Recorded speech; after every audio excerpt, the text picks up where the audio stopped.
Hello, warriors. Welcome to the You Movement. I am B. And I recently joined one of Ree Smith's sanctuaries. She is here on YouTube, and her handle is the Kundalini Awakening Center. She's fabulous. She's absolutely delightful. Great divine feminine energy if you're needing some of that. And in the introduction of the 21-day sanctuary, where we're learning lots of lovely meditations that she guides us through, everyone seemed to, okay, maybe not everyone, but like a large majority of people introduce themselves as being on the twin flame journey. So yesterday, I hosted an impromptu meeting for twin flames, and it has inspired me to do today's video, as well as to set up a third spiritual warrior support group specifically for the twin flame dynamic, which will be Mondays at 3 p.m. Eastern time. If you're interested in joining that group, please get in touch with me. I'll need your email to put you into the Google Meet group. But today's video is inspired from yesterday's meeting. And I find it interesting that I'm coming back to discuss this despite how many times I'm like, I'm done with this journey, twin flame. Like I've tried to get on the off ramp many times, but there is really no off ramp, and spirit is nudging me to step more fully into my role and my mission. And what is my role? What is my mission? I don't know. I'm still figuring it out. So let me first state very clearly, I do not profess to call myself a twin flame expert, okay? Nor do I profess to call myself a twin flame coach. But I am a twin flame, and I have been coaching people for the last 4 years on this journey, even though I didn't really want to pick up that label and use it. So I am doing this video from the perspective of somebody who has walked the path. I'm going to correct that, is walking the path, and also somebody who has worked with many other twins that have struggled along this path. So today's video is set up with 7 parts, and we'll go through each of those parts and answer hopefully some of the questions that people are asking. Okay, so the 7 parts are: 1, what the fuck is happening to me? 2, I'm going to share a little bit about my twin flame story for those that don't know it, although I have shared it in many videos before, so you can check out the twin flame playlist if you're looking for more videos that are twin flame centric. Number 3, what is a twin flame? So I've already done a video on this in the past, but this is an updated version because I'm coming from it from a different perspective as I've walked a little bit further down the path. So my own views of it have altered slightly. Number 4, the twin flame traps. What are the traps that you could easily fall into? And I've fallen into a couple of them. So, there's no shame when somebody falls into these traps. Part of the trap in itself is a learning lesson, right? Number 5, what are you actually supposed to do on this wackadoodles twin flame journey? Okay. Number 6, where does the other person fit into this journey? Everybody's focused on the other, so let's discuss where the other person actually fits on this journey. Number 7, I'm going to tell more about the You Movement and the Twin Flame group that I'll be setting up. So let's start with section 1 that we're going to talk today, which is, what the fuck is happening to me? And I laugh only because I've been there. Many times I've been there, so I fully and completely understand the amount of confusion, spinning, obsessing, questioning reality, all the fear, the terror, this, that, and the other, because what this journey does for you is it ultimately activates your awakening process. I want to put a little note there. because I did have a very interesting question in yesterday's meeting, which was something along the lines of, why do other people seem to be having just a peaceful, happy life with their twin flame? And I said that's because it's not their twin flame. Okay, they've grabbed hold of the word twin flame and they've labeled it onto themselves when what they're having is a soulmate relationship. Okay, so a twin flame dynamic has to, okay, there's a has to activate your Kundalini awakening. And if it hasn't activated your Kundalini awakening, then you're not on the twin flame journey. You're on a soulmate spiritual awakening, and enjoy it. Peace to you. That's fabulous. The twin flame journey is like awakening on speed. Okay, so it takes what can be a very long awakening process, and it's like gives it a shot of steroids and speeds it up. And so all of a sudden you're propelled or thrown into a Kundalini awakening. Does everybody who's had a Kundalini awakening have a twin flame? I don't know, maybe, maybe not, but that's not necessarily the way that everybody has been activated on their Kundalini. Some people have a Kundalini because of a crisis in their lives, a near-death experience, an out-of-body experience, a shock experience, years of yoga and meditation work and spiritual practice. So there's lots of ways, lots of doorways that you can enter into a spiritual awakening. One doorway is this twin flame phenomenon. Okay, so that's not everybody's doorway. It is some people's doorway. It is a real thing. You know, I have experienced it. Before I had experienced it, would I have thought that it was a real thing?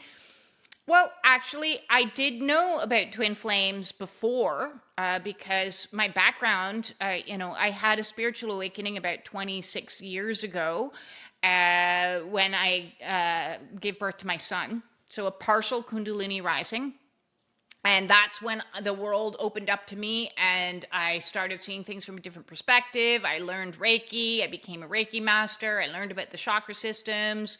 And I was all into the manifestation and high vibes only. So I know all about that, that level of spiritual awakening. That was beautiful. But this was next level.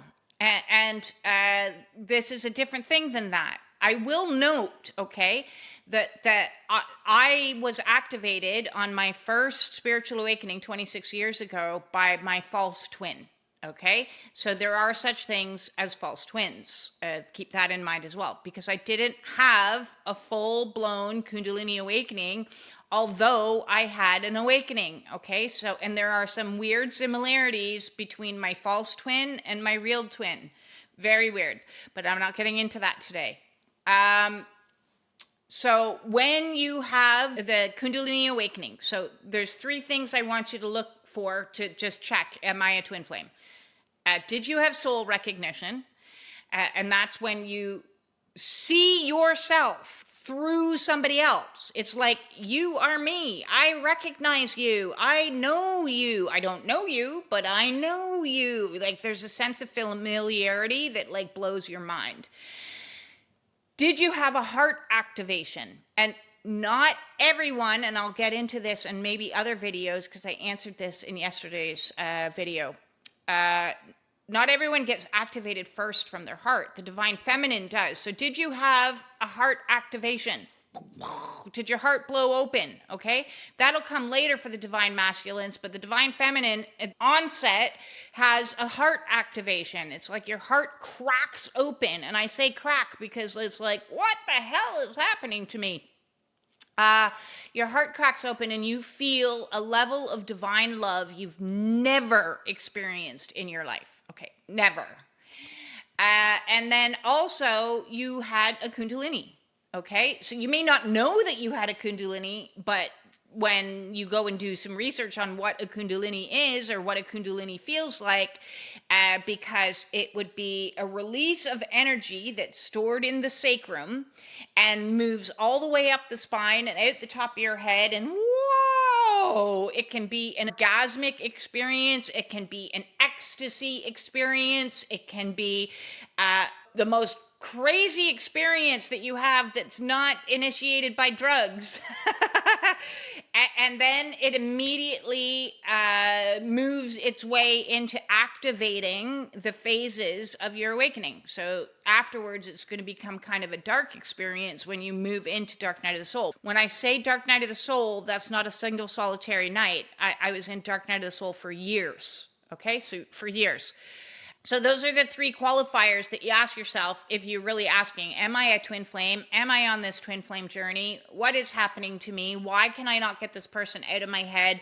Because the obsessive thoughts begin because it's like the whole process is about purification. So it's the catalyst of a process for your own detoxification. And so if you have traumas and wounds from your childhood that are attachments that are clingy and codependent and anxious attachment styles, hands up here, so again, throwing no shade, then it activates in you that wound. So that wound becomes fully exposed and fully brought to the surface and is expressing itself out through this desire or pull towards this person. So there's a detoxification process that has to occur, and that's what is occurring as the journey goes underway. So if you had soul recognition, if you had a heart activation, if you had a kundalini rising, if you have continual obsessive thoughts about somebody else as you're going through this process, then you could very well be on the twin flame journey. In fact, if you're watching this video and you've gotten this far, I would hazard a guess that you are on the twin flame journey. So number 2 section, I want to talk a little bit about my twin flame story, so that others can either resonate or not resonate. Everybody's is going to be unique and slightly different, but this is my story. I met my twin flame in and around 2016. I met them because I needed a plumber, and they were recommended to me.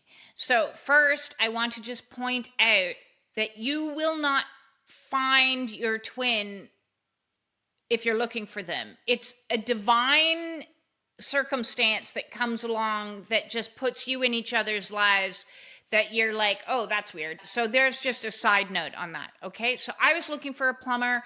They came, they arrived. I met this person. There was a weird energy between us, but I didn't have any of those things at the onset. I didn't have like a heart awakening. I didn't have soul recognition. I didn't have a kundalini rising, although my awakening had begun. Okay, so it was already catalyzed, my awakening that was beginning. And I kind of look at it that I was in a pre-awakened state from that point forth. Okay, and what I mean by that is in and around that time for myself, I had already started to go down into the depths of one round of Dark Night of the Soul. I was in a healing crisis. I was in an abusive marriage. My body, my mind, everything was numbed out. I was zombified on pharmaceuticals. I was a mess. Okay. I was an absolute mess. So this person came in and energetically catalyzed something into motion that my mind wouldn't have associated with him. Okay. But you're energetically exchanging light codes. What are light codes? Light codes are information. We don't just exchange information through words, okay? We exchange information, nonverbal information. We also exchange spiritual information. When I do light language, I am expressing spiritual language, spiritual code. And light in itself is information. The light that comes from the sun is information. So we get exchanges of information in many multiple ways, physically, verbally, non-verbally, spiritual cues, intuition, a whole bunch of ways. So there was some sort of exchange of information that happened that didn't penetrate this part of me, but penetrated the spiritual part of me that activated my awakening. So we came in and out of each other's lives a couple of times because I was renovating my home, and in so doing, I renovated every single bathroom. And I needed a plumber. And so by the fourth or fifth time that we came in contact with each other, and you have to understand, like, our conversations were like so bizarre. You don't like the understanding, the clicking, the like just knowing each other vibe was so weird. It was like overwhelming.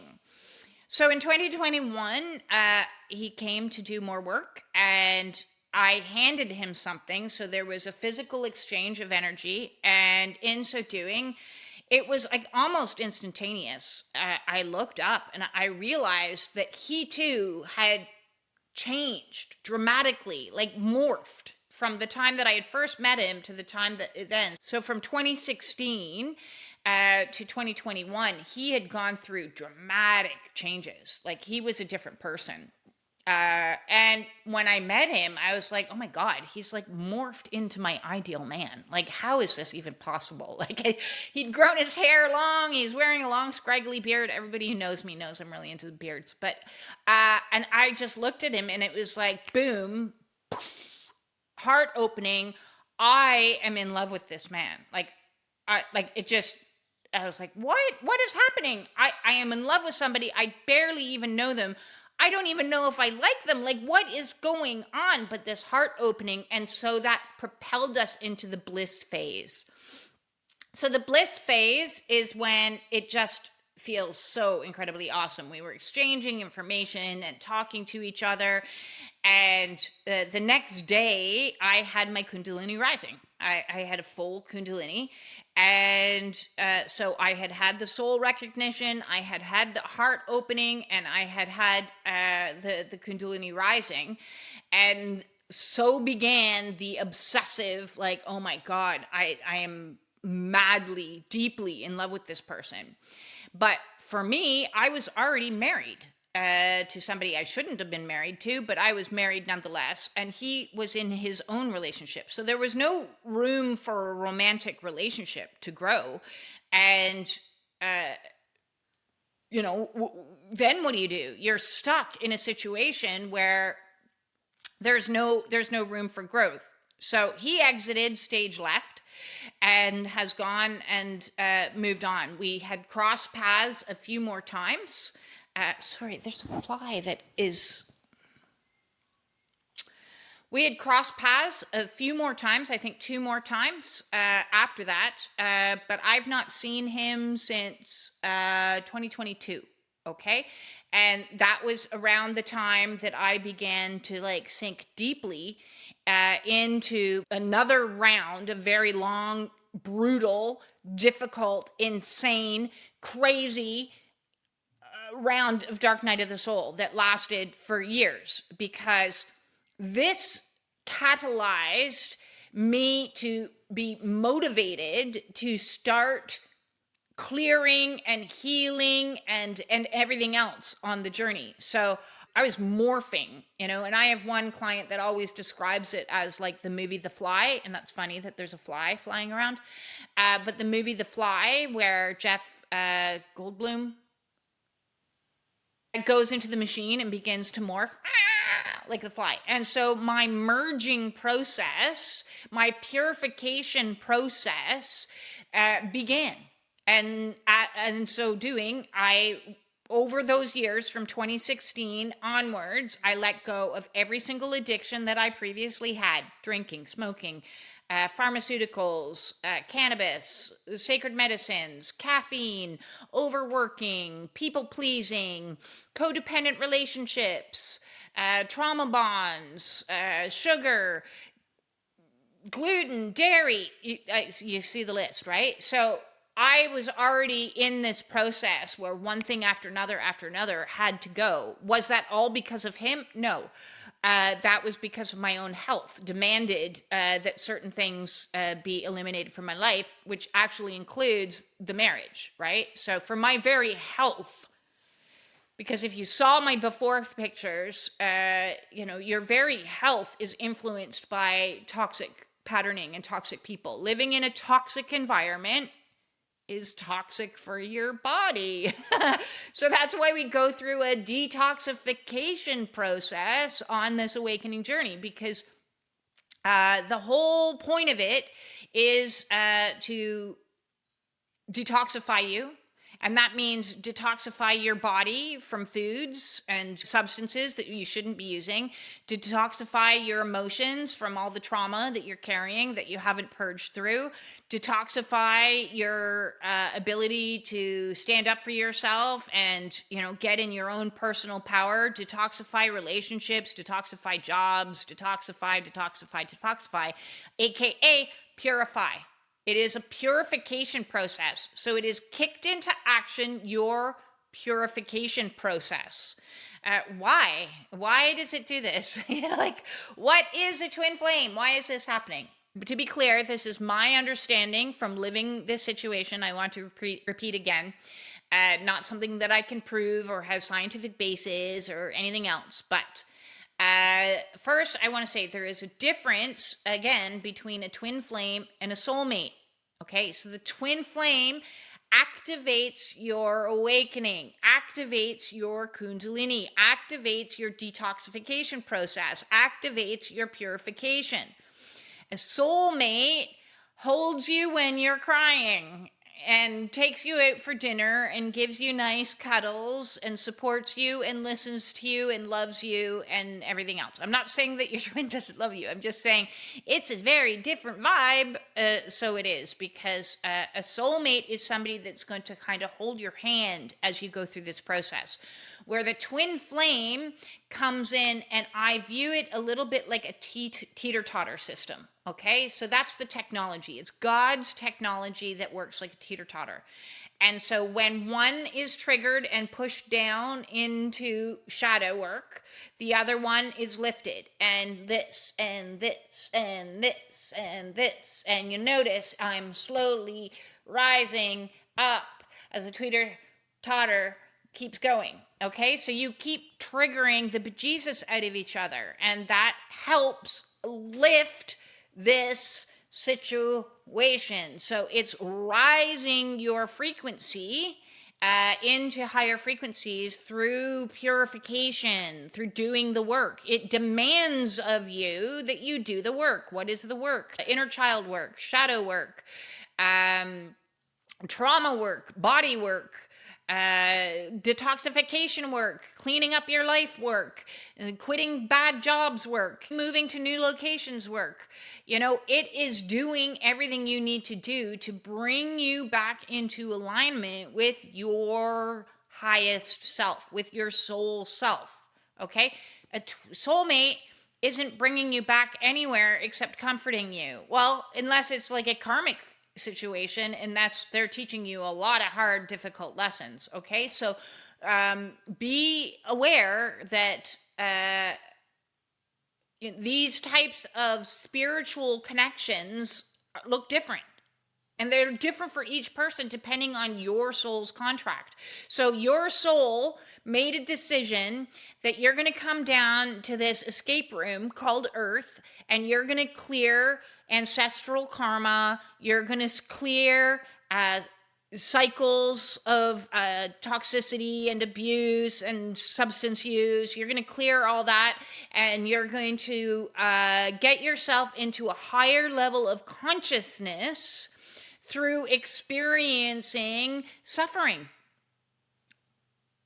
And so this situation is like a cattle prod that keeps pushing you back into your awakening journey so that you don't go off-road. It doesn't let you go off-road. Once you're on the highway called the Twin Flame Journey, that's it. You're on it. There is no exit from what I've experienced. Other people may say differently, but from my experience, spirit will keep pushing you back into it, keep pushing you back into it, so that you are getting in alignment with yourself, okay? Getting in union with yourself.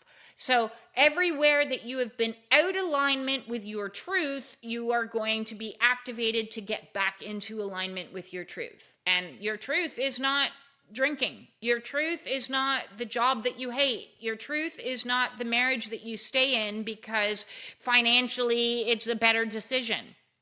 That's not your soul's truth, okay? Your soul's going to demand of you breaking out of comfort zones, and it's very difficult. It's not an easy path, okay? So this person is a catalyst who arrives before enormous transformation is made. It's going to change you in every conceivable way possible. It's going to change the way you think. It's going to change the way you feel. It's going to change the way you do. It's going to change the way you look. It's going to change the way you sound.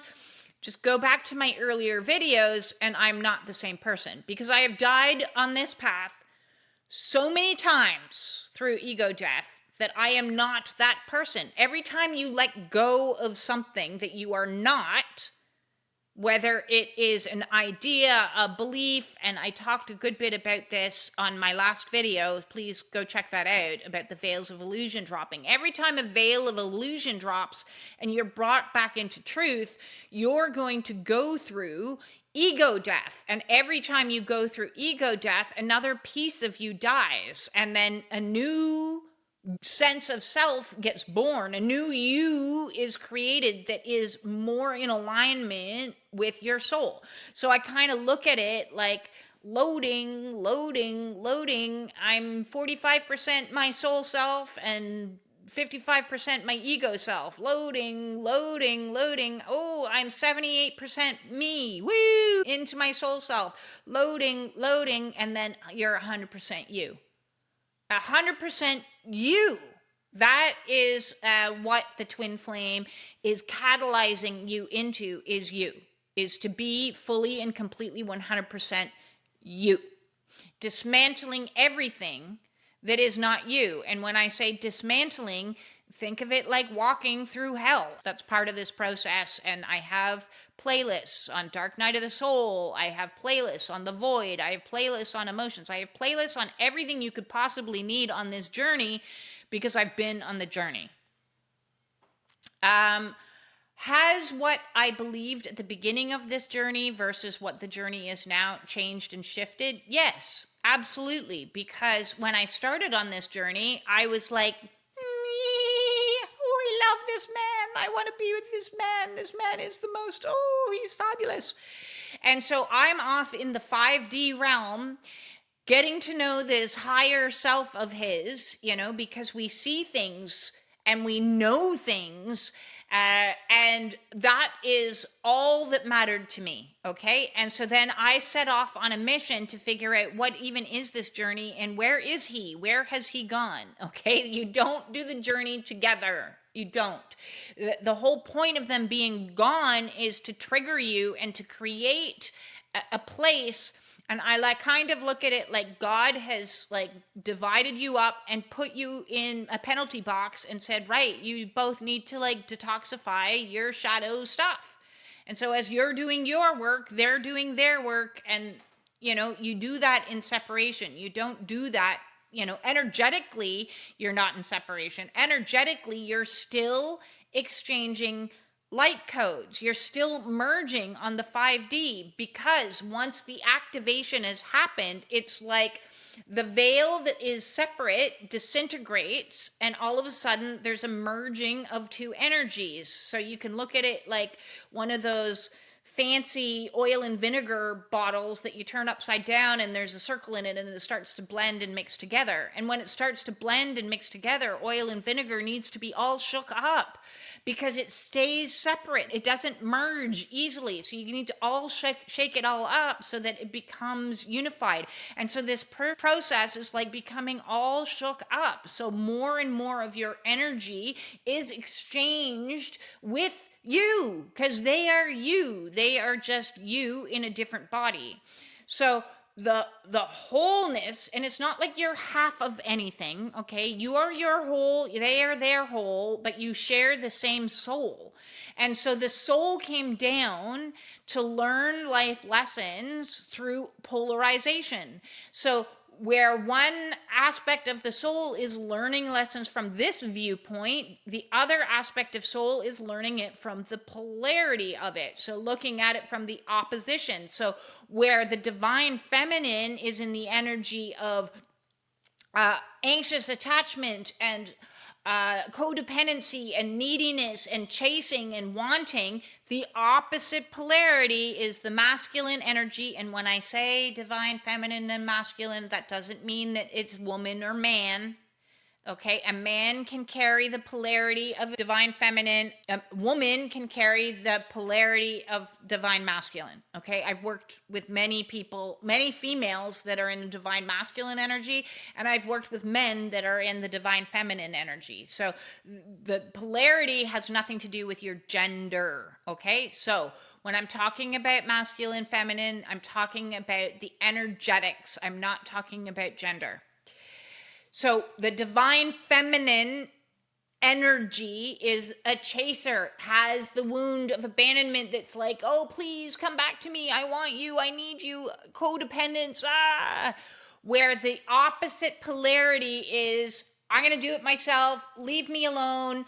I don't like this, because both have trauma and both coped with trauma from a different polarity. And so as this process of merging the energy begins to come through, both have to learn their own lessons that are bringing into neutrality for the divine feminine. That means overcoming the loneliness and the neediness and the obsessive thinking that keeps them in a chasing energy. And for the masculine, it means overcoming their desire to run in fear and judge and I don't like and get me away. I feel safer over here.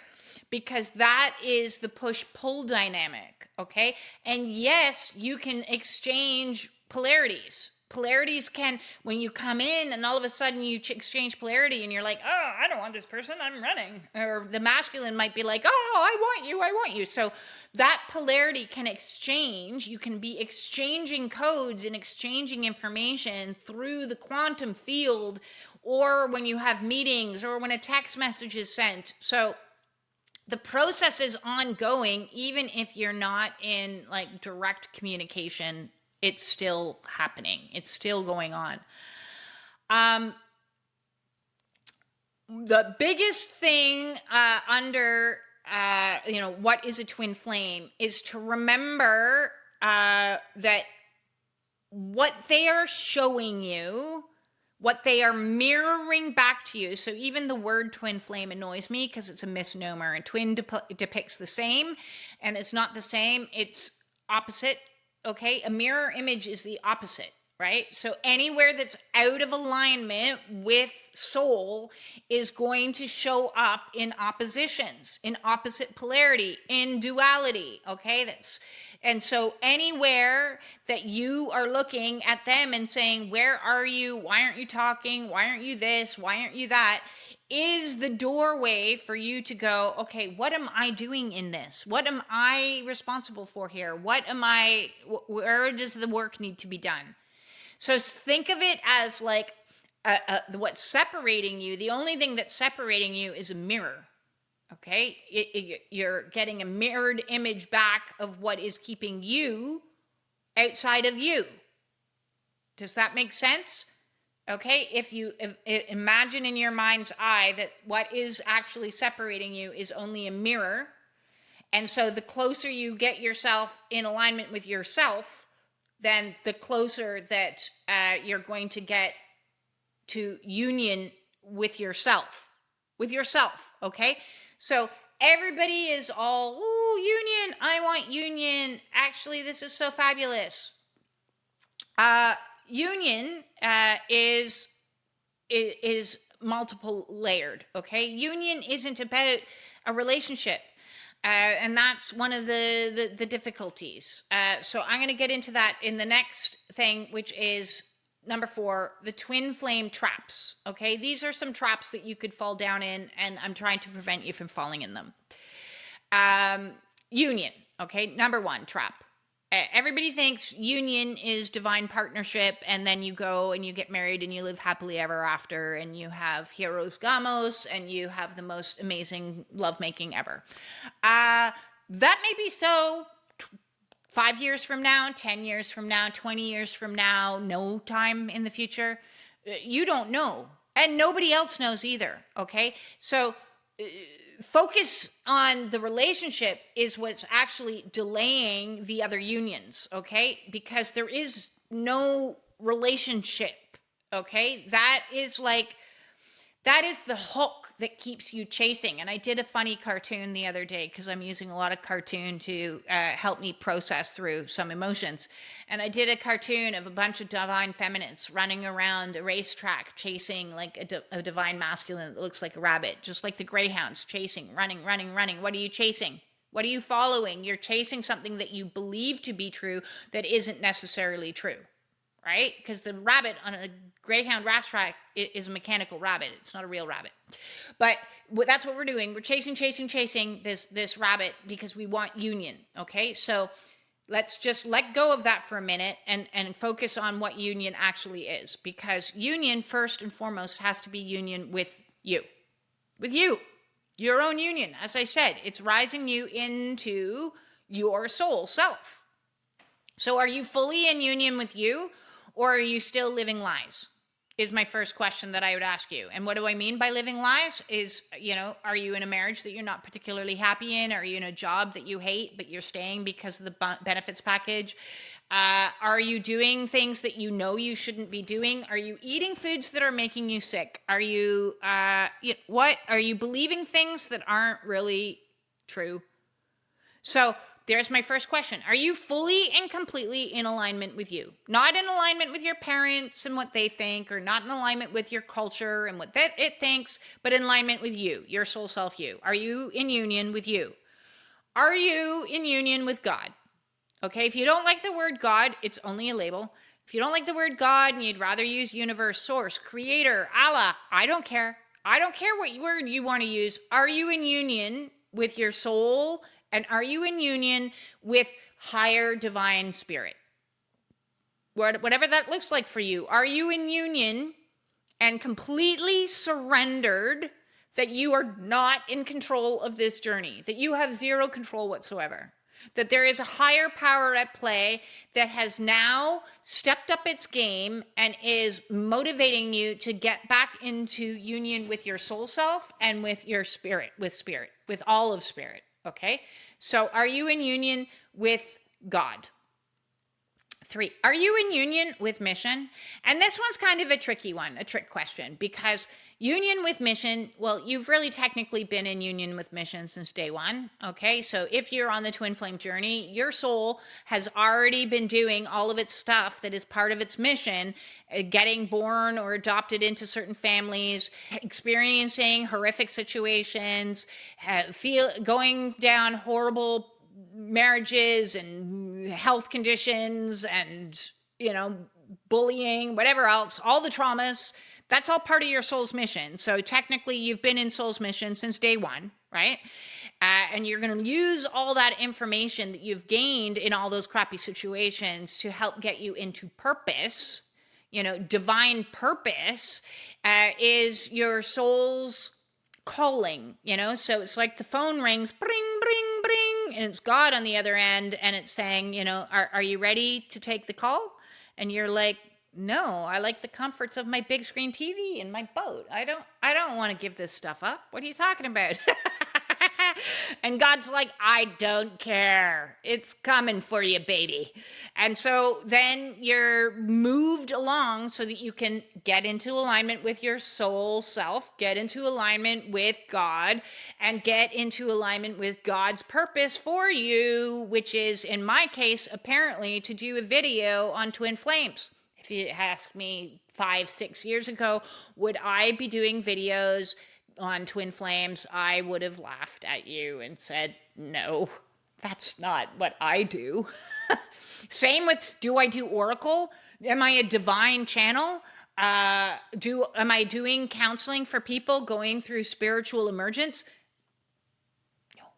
That wasn't what I set out for in my egoic structure of what I thought my life was going to look like.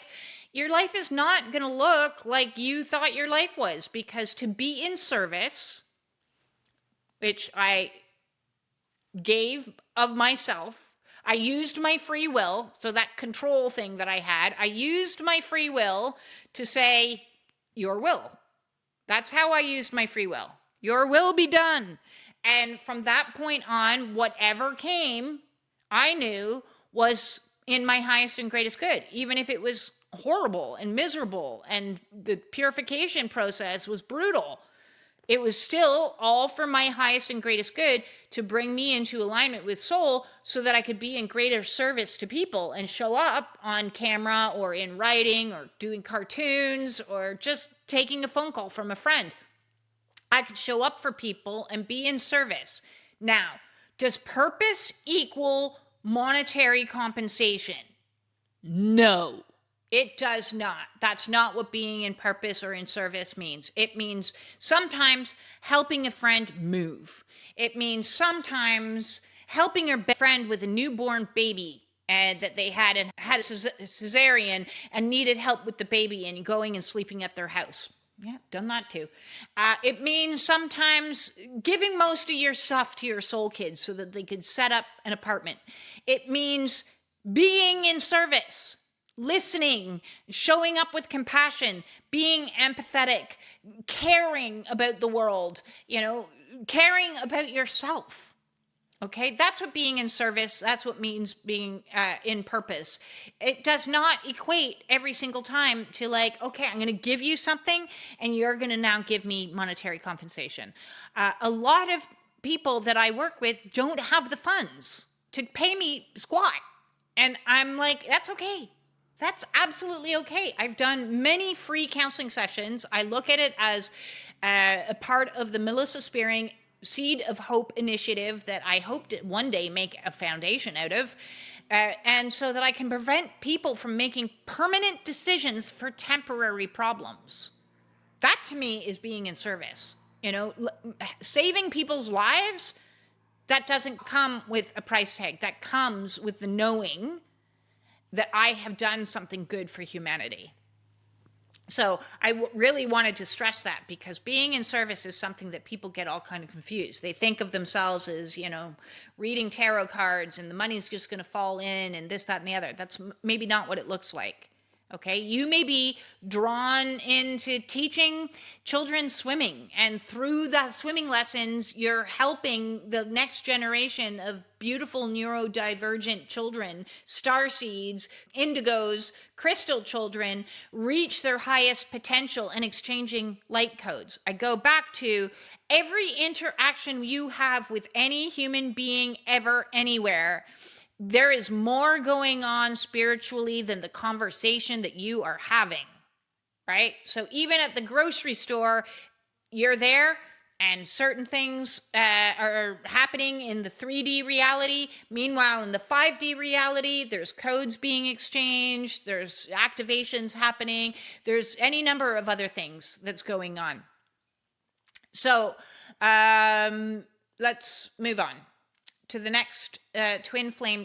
Union. We were talking about union. The fourth union is a union with soul tribe or union with your soul family. Okay. And that's when all of a sudden people start coming in and resonating with you in a way that you've never experienced in your entire life. It's crazy. When you go from living how I was living with the people and how they treated me in my old life, like, that woman, oh my God, my heart goes out to her because the shit that was done. And then all of a sudden you have people that are coming in and respecting you, seeing you, hearing you, listening to you, resonating with you, respecting you, honoring you.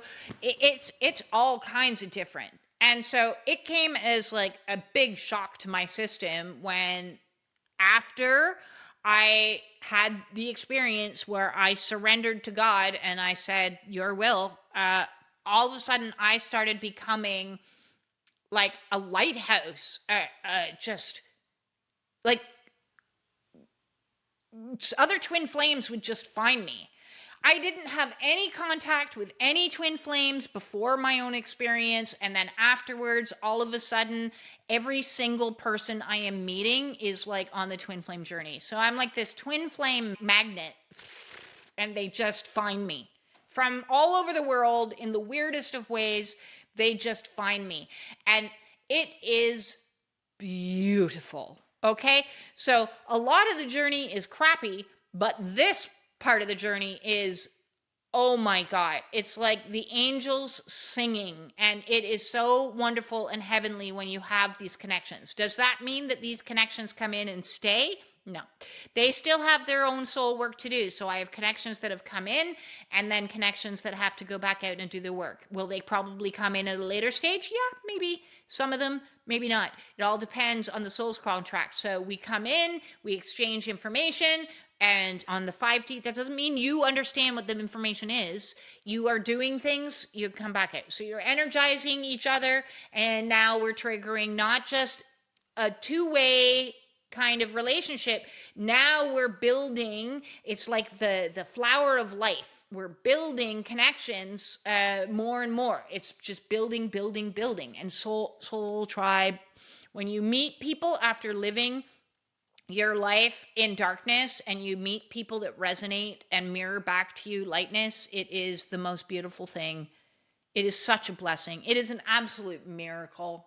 I can't even, like, all of you guys, I can't even, like, every single comment that I get, all the donations that I get, all the positive feedback, the beautiful support. It's absolutely incredible. Number 5 is divine union, and within this trap.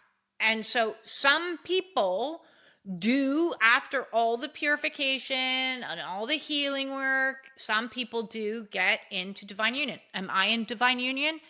Yes and no. I am divine union within myself. I have my own masculine energy in me. I am so grateful that I met him, because he gave me everything that I needed to empower me to stand in my own masculine energy, to save myself, to protect myself, to escape, to create a structure for my new videos, to fix a lot of my own plumbing problems, which is amazing. Thanks for that. I had another plumbing problem last week. See, spirit won't let you forget about the situation, and it will do so in lots of wonderful and weird ways. So energetically, he's always with me anyways. He's always with me. I can't, like, the type of stuff, and I'll do another video on the weird and wonderful that is divine union and what that looks like, but that's not today's video. Don't get stuck on thinking divine union is going to be somebody sitting beside you on the couch, okay? When that day comes, if that day comes, I'll be sure to update you. But 5 years I've been on this journey, so my point is, don't be focused on that. Okay, do not be focused on that. You focus on the divine masculine energy unified within your own divine feminine energy within. Okay, that is where the union is needing to be happening. Okay, so another twin flame trap is waiting. Please don't do that. I've had people prevent themselves from doing things that they had to do for their own soul's development because they didn't want to upset the apple cart and like prevent the other from coming back. Don't do that. Don't wait for them. Don't postpone your own life. Don't, stop yourself doing what your soul is being called to do. If your soul is like, you need to move across the country, and you're like, but if I move across the country, I'm never going to see him again. Move across the country. If your soul is telling you to move across the country, move across the country. If your soul is telling you to report them, report them. Okay? I've had that with one client. So, as I said, just because their highest self is something so wonderful you doesn't mean that their 3D self hasn't done their own stuff that needs to be held accountable for. So you don't gatekeep consequences. You don't gatekeep karma. If there's karma that needs to happen, you don't stop yourself from doing it because you're waiting for union. You let the chips fall where they are. You stand in your truth. You do what's honorable. You do what has integrity. You do what your soul asks from you. The third trap is divination. Okay, I am a divine channel. It's something that I've been blessed with. Do I need to use oracle cards? No, I don't. When I talk to clients, I'm just channeling what's coming through. Do I do twin flame readings? No, I do not. Spirit was very clear to me that I was not to do that because it's a trap, okay? And I have known people, I have known other twins on this journey that have lost thousands of dollars because they were constantly paying into this, what's he thinking? What's his higher message from his higher self? What's this, that? And so the more you do that, the more you are feeding the addictive energy. Okay, you're feeding the addiction and so that's creating more toxicity, and you're losing a whole bunch of money, and you're going to drive yourself absolutely insane. So please, please stop trying to figure out the future. It's above your pay grade. You don't get to know that information, and there's not a single solitary person on this planet that knows your soul's contract. None. You know who knows it? Soul. Do you know why nobody else knows it? Is because it's divinely orchestrated that way, so you learn how to surrender to God, not to Madam Happy Tarot decks, not glowing twin flame reading lady. None of those people know because they're a block. They're essentially blocking you between union with God. Okay, so number 2 union was all about union with God. And if you're looking for another human being to tell you what your twin flame or what your soul wants for you, hey, listen, if you want to go and get a reading for something that you're stuck on in your personal life and you're like, I need some clarity, I need some direction, should I quit this job? Go right ahead. Be my guest. But please do not ask any person to have any information on your twin flame situationship, because it is in a God file that says confidential and nobody's allowed to have access to it. So save yourself the money. Don't ask the question. Sit with self. If you're pining for them, sit with yourself. Sit in the energy. Sit in the not knowing. Sit in the discomfort. So let go of psychic readings, tarot readings, if they're twin flame focused, twin flame coaches that profess to be able to have the tools that is going to get you into union, and then asking you to have exorbitant amounts of money handed over to them. Please be careful. The third trap that you could fall into is signs. Okay, so listen, you're going to get all kinds of wackadoodle signs. You're going to start seeing their name everywhere, or their birth date, or 1111, or this or that. It's cuckoo. Or you're going to have plumbing problems that come in constantly, just as a constant reminder. It's absolutely insane, this signs you're getting. Do not read into every single sign, okay? Do not overread every single sign as if it's like a secret message from your twin saying, I'm coming back soon, okay? That's not what it is. That is divine saying, remember, you're on the twin flame journey, keep going. I don't care what sign of it is. That's what it means, okay? It means wink, okay? It's a God wink that's saying, keep going, you're doing a good job. I'm just here to remind you that Spirit is here for you. I'm here to remind you that Spirit, God, the Creator, is here. You've got a Spirit team that's watching you, protecting you, and moving things along in your highest and greatest good. That's it. That's all that it is. It's like a green light to remind you to just keep going. Just keep going. It's like Dory from the Finding Nemo movie. Just keep swimming, just keep swimming, just keep swimming. Okay, so that's what the signs mean. No, it doesn't necessarily mean text your twin. I've learned that one the hard way. Hey, I've fallen down these traps too. Spiritual bypassing. Okay, trap number 4 in category 4, the twin flame traps. Spiritual bypassing, which means to excuse lying. If your twin is lying, manipulating, ghosting, has betrayed you, is unavailable because they're in a separate marriage, it has their own toxicity, has alcohol problems, has trauma problems, has all of these things, and you do what empaths do, which is, oh, I just will love them harder. I'm just going to love them. I'm just going to love them, save them, love them so much, so much, so much. I'm just going to keep on sending love and sending peace and sending energy. It's all chasing. It's all chasing. It's all pushing at. And what you're not doing is being in your own divine masculine. You're not creating boundaries, protecting yourself, standing up for yourself, demanding better for yourself, realizing you deserve better. Okay? That's bypassing. That's bypassing part of the journey. So there will come a point in time where you might feel really icky feelings towards your twin. That's okay. That's what you're feeling in this moment, then that's what you need to process through. I am not going to shame anyone and say that you just need to be in love all the time. That is bypassing. This is the purification. So this means processing through all of the emotions, even the icky ones, the anger, the hatred, the rage, the disgust. Okay? You might look at them when you see them without the rose-colored glasses down here on the 3D version of them that is different from their 5D version of them and go, ooh, gross. And what you are actually at is unconditionally loving them. You are loving them, but you are not liking them. And that is okay. It is okay. You will unconditionally love them, their soul self.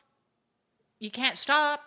But that doesn't mean you have to like them. That doesn't mean you have to tolerate them. That doesn't mean you have to talk to them. That doesn't mean you have to be in a relationship with them. It doesn't mean anything. If you are tolerating abuse, you are abandoning yourself. You are not in your own masculine energy, which means ultimately it will fail. You need to merge and be in unification with your own inner divine feminine, inner divine masculine, so that you say, I deserve better than this. I love you. Goodbye. And go that way. And it's okay. It's okay. That is part of this like teeter-totter triggering process. When you go into separation, they'll go do their own work, or maybe they won't.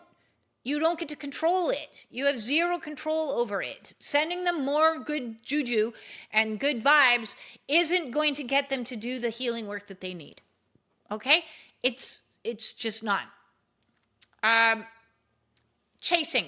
Okay? So this brings into chasing. That is still chasing. Any type of chasing, well, if I do this, then maybe they'll do that. And if I do this, then maybe they'll do that. And if I heal this, maybe do that. Yeah, I fell down that one huge, okay? I couldn't help it. I understand. That rabbit was really, really tempting. That scraggly beard just made me weak at the knees. And listen, I understand. There's no judgment. It's okay. You are okay. If you are in that chasing energy, it too shall pass. It too shall pass. But you need to go through a detoxification and let yourself purge the emotional attachments that you have. Purge all the grief. Purge all the anger. Purge, purge, purge, purge, purge. So the fifth section today is, what are you actually supposed to do then on this journey? If you're not supposed to do any of those things, what are you supposed to do? This is your soul's mission to come back into unification with yourself. So clear your karma. Okay, so that is all of the patterns, the attachments, the childhood conditioning, the relationship dynamics. Do your shadow work. I have a video on shadow work if you need help. If you need help on a one-on-one, I'm here. Clear your karma. And karma can be, I lost money. Karma can be, this situation broke apart. So understand that everything is clearing karma until there's no more karma to clear. And then all of a sudden things start smoothing out in your life. Okay, so if the shitty things are still happening, that could be your karma. So just suck it up and like take it like a spiritual warrior would and go, okay, this is the next drama I have to work with. This is the next fuckery that's coming along. This could be my karma. So I'm going to just take it as best I can and process through it and stop looking at it like everything is happening to me and start looking at it like everything is happening for me. Because if I look at this really shitty situation as karma clearing, then I'm like, oh, woohoo, look at the karma I cleared. This is awesome. Asshole. Hey, karma can show up looking like an asshole. So be careful. Ask, why did this person activate me so profoundly? What wounds is this exposing? Start doing excavation work. I've said a million times over, go into the muck to unfuck. Whatever is coming up in you is your job. That's the job. That's the mission. And that means healing your body. Stop eating the crappy foods that you know are making you sick. Start healing your nervous system. Stop staying in situations that are making you sick. Start practicing grounding, self-regulation routines. Reconnect with your body. Your body. You're not supposed to reconnect with their body, although you might be tempted to. You're supposed to reconnect with your body. Focus back onto your body. And I've done loads of videos on the body, and there's a body playlist, and there's a food playlist, so check those out. Learn to emote. I think there's like hundreds of video in the Learn to Emote playlist, and I think I'm going to do more on that topic. Learn to emote. That's something we all have to do. Listen, this entire planet is so screwed up because nobody knows how to emote properly, because we've all been raised in environments where emoting was like, no, don't do that. That's you're only supposed to have just the high vibe emotions, not the low vibe emotions. So we need to learn how to do it. Okay? Nobody knows how to do it. I know how to do it now, and I'll help you learn how to do it. If you're dealing with overwhelming anxiety, panic attacks, PTSD, CPTSD, and you're struggling with very difficult emotions, dark emotions, anger, rage, hatred, disgust, even the ones that like mess with you. We have to learn how to navigate those. So we also have to learn, on top of emoting, is how to handle our mind. We have to go to mind school and not listen to the crazy obsessive thinkings that come in, and listen to the ruminations, and listen to the suggestions to do something stupid. Don't listen to the mind. This is part of it. We have to learn how to listen to our body, not listen to our mind. Okay? Listen to our intuition is not the same as listening to the mental chatter. We have to learn how to deal and cope with all the spiritual experiences that happen as the spiritual gifts are coming online. Now that deserves its own separate video, and there's some weird, wonderful, and wackadoodle stuff that people have to go through as their clairaudience is activating, their clairvoyance is activating, their claircognizance is activating, their telepathy is activating, their premonitions are activating, the empathy, the body sensations that you experience. Listen, spiritual emergence is not an easy process, and I will do more videos in the future on this, and something that needs to be talked about. Awakening, there's lots of channels out there that you can get expertise on awakening. There's good Kundalini people out there. We have to start learning all the lessons that are involved with using our intuition and trusting that we are safe and okay in the spiritual realms. Build your life is the next thing you're actually supposed to do, okay? So you're not supposed to be focused on their life. You're supposed to be focused on your life. That may mean building new friendships with people. Soul Tribe, yay! And that may be online, not in person, because we're all spread out, okay? As light workers, we're all our own little lighthouse. It would make no sense if we all lived in the same neighborhood and we were just a giant light bundle there. We're all spread out for a reason. But that doesn't mean you can't be meeting people online. And you can join the Spiritual Warrior Support Group on Facebook. You can join the Spiritual Warrior Support Group Google Meetings. I have 3 of them now to meet people. You can connect with people in different ways. You can join Ree's groups. You can join Craig Holliday's groups. You find places that you feel connection, where you feel safe, and meet people that way. Build your purpose. Get into alignment with your purpose. That means listening and doing what you're scared to do. All the things that you are scared to do, start doing them. And it might be little increments, like making a single solitary YouTube video, and the next thing you know, 5 years later, and you're at 1,500 videos, and you're doing what you can do.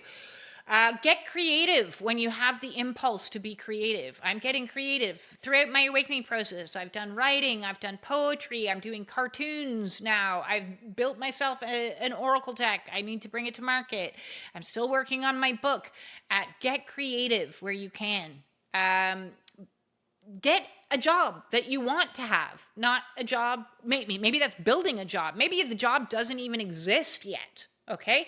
So a lot of us on this path may be called to do work that isn't even a thing yet, because we're building the new. We're building the new. Maybe it's to host a men's circle in your community. That would be useful. That would be very useful. Men have very few places where they can gather and talk amongst themselves and share their own experiences. So if you're being called to be a guide, a leader, a way shower for a masculine community, do it. Build community for yourself. And that may mean, again, online. Start up your own web pages. Start up your own YouTube channels. Start up your own Facebook pages and social media accounts where you are putting out light into the world in whatever that way you can. Now, when I say putting out light, that doesn't mean you're just saying light things. It means you could be calling some things out. Use comedy. It's a little bit fun to do it that way. Connect with nature. Build yourself a life in nature. Build yourself a life with God, in listening to God, connecting to God. Get in service. What can you do in your community to help? Is it pick up some rubbish on the street? Is it work at a soup kitchen? Is it, offer people at a park a conversation because they're sitting there lonely? That's what service looks like. Just be in service. Be kind wherever you are. Wherever you can be kind, be kind. And eventually laugh. That would be nice. Build a life where you can laugh. Laugh at yourself, laugh at the journey, and laugh at, the lighter we get, we are becoming enlightened. I love this. I did a joke with enlightenment and take out the word lighten and lighten up, That's what the enlightening process is lightening us up so that we're out of the dark, dense energies, the grief, the misery, the suffering, and we're able to get to a place where we can have a greater amount of frivolity in our life. And it's not going to come overnight, but the more we lift our spirits, literally, the better it's going to be for ourselves. Please don't spend 10 years pursuing union while barely participating in your own life. Focus on union within. If there is an absence of them, ask yourself, where am I missing my own inner divine masculine energy? If I'm focused on something else, then I'm not honoring my feminine. I'm treating her like she's not worth very much. And my inner masculine needs to be at a state going, what are you doing? Stop. Get on with your life. You are valuable. You are deserving. You are all of those things. So please don't spend 10 years, 20 years, 30 years. Where is he? Spend that time going, where am I? Where am I?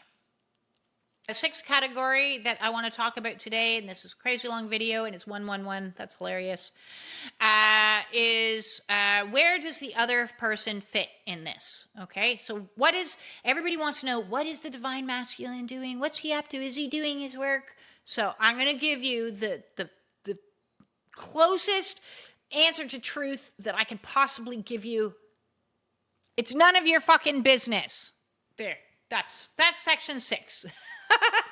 Your twin flame journey isn't about figuring them out. It's about figuring you out, okay? What this connection is revealing to you about you, healing you, on your awakening, in you. What is it asking you to become? Who are you? Who are you is the focus, okay? Not who are they, where are they, who are you, okay? So I'm going to repeat that for those in the back that didn't hear me the first time. It's none of your fucking business what they're up to, okay? Number 7, the you movement, okay? So apparently, Spirit is moving me into doing more coaching work with twins. So as a result, if you are a twin and you're struggling on this journey and you need some support, I am here. All of my services in regards to intuitive counseling are on a honor system of recommended donation points. So I have 3 recommended donation points, one for low income people, one for mid income people, and one for people who are very comfortable. I appreciate all the money that I get because all of it gets pooled into making me available to give service to the person that has no money. Okay? The homeless person that has no money. I offer, as I said earlier, the Melissa Spearing Seed of Hope Initiative counseling session. That's a once-off counseling session with me for absolutely free for somebody that has absolutely no money. Okay? 0 money. Because I lost a very dear soul, Melissa Spearing, and I am going to honor her the rest of my life in helping anyone by being there for them when they have no one or nothing. And I understand what it's like to be in a position of having no one or nothing because I had no one or nothing after I had discovered the truth about my marriage and what my ex-husband had done, the criminal acts that he had done. And I was in deep dark night of the soul, going through an extreme spiritual emergency or crisis. And Melissa reached out to me and paid for 3 emergency trauma counseling sessions for me, equaling hundreds of dollars. Okay. She's like, I'm not comfortable with where you're at and what I'm hearing. So I'm going to get you set up with somebody. And she set me up. And so now I am taking that and I am paying back. I am paying back what I owe karmically to anyone else that is in those situations that I was in where I had nobody and nothing. It breaks my heart that when she was in the position of having nobody and nothing, that instead of turning to me and I would have been there for her, she chose to end her life. And so I don't want that to happen, okay? I want her legacy to live on in planting seeds of hope in people who are in absolute desperation.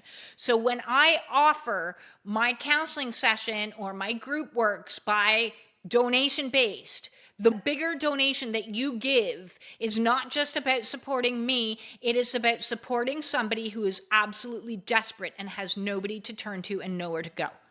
So I thank everybody for the supers that I get as well as the donations I get. My group support has different tiers of how much can you afford to donate to come to a group. Can you afford to donate $2.22? Great. If you can't, that's okay too. Show up anyways. Can you afford to donate more? To $22.22? Can you afford $55? What can you afford comfortably, easily, that's not going to break the bank, that's not going to hurt you in any way, that you know that it's a pay it forward system? I am not building a business on the old paradigm, okay? Because this is my calling. This is what God told me to do. This is what it is to be in service. I am not building a business on profits over people. I am building a business on people over profits. And as long as I have a roof over my head, I will continue to show up and offer people services that they can afford. Not what I demand. Not $5,000 to come to my spiritual retreat for a weekend. I'm not doing that. I am doing what you can afford reasonably. This is not... It's something that I'm very passionate about. I've always had a very huge problem with the exorbitant rates that people charge in spiritual community for people that are suffering. I get, it gets me welled up inside. It gets me absolutely welled up inside because I've been there. When you have absolutely nothing and you're less than nothing, when you're $36,000 in debt and you need help, and somebody says, yeah, sure, I'll help you. That's $300. That's $1,000 for a one-on-one hour-long session with me. What? That's atrocious. So, if you need help, there are multiple ways to receive help. You can join the Spiritual Warrior Support Group on Facebook. That's free. You can post anything you want. You can do so anonymously if you need to. And you can get the help and advice from all the other spiritual warriors that are on this path that have gone through it. You can join the Spiritual Warrior Support Group Google Meet meetings Mondays, 3 p.m. Eastern Time for Twin Flames. You can join the Spiritual Warrior Support Group Open Discussion meeting on Wednesday, 7 p.m. Eastern Time. You can join the Friday, the Enlightenment Book Club, where we do one reading of the Tao Te Ching, and then we go into discussion afterwards. Fridays, 12 p.m. Eastern Time. So that gives different time periods for people who are living on different continents and in different time zones. Those meetings are by donation. It's free to register. It is by donation. You go onto the website, theyoumovement.com, you go to the events page, you donate on a tier level of what you can afford to donate. I think there's 5 donations there that you can donate. There's a donations page that if you want to support my work and support this channel and you just want to give a donation, there's a donations page that connects you to PayPal there. And I greatly appreciate it. You can donate through the supers here on YouTube. I greatly appreciate all of the donations. So that is, those are all my messages today. I hope that this offers some help. I greatly appreciate all the comments, the shares, the likes, everything that can help promote my channel to help those that are in need. Feel heard, feel understood, and feel safe in a community where they can feel safe. And I'm sending absolutely everybody all kinds of love and peace. Peace in. Peace in.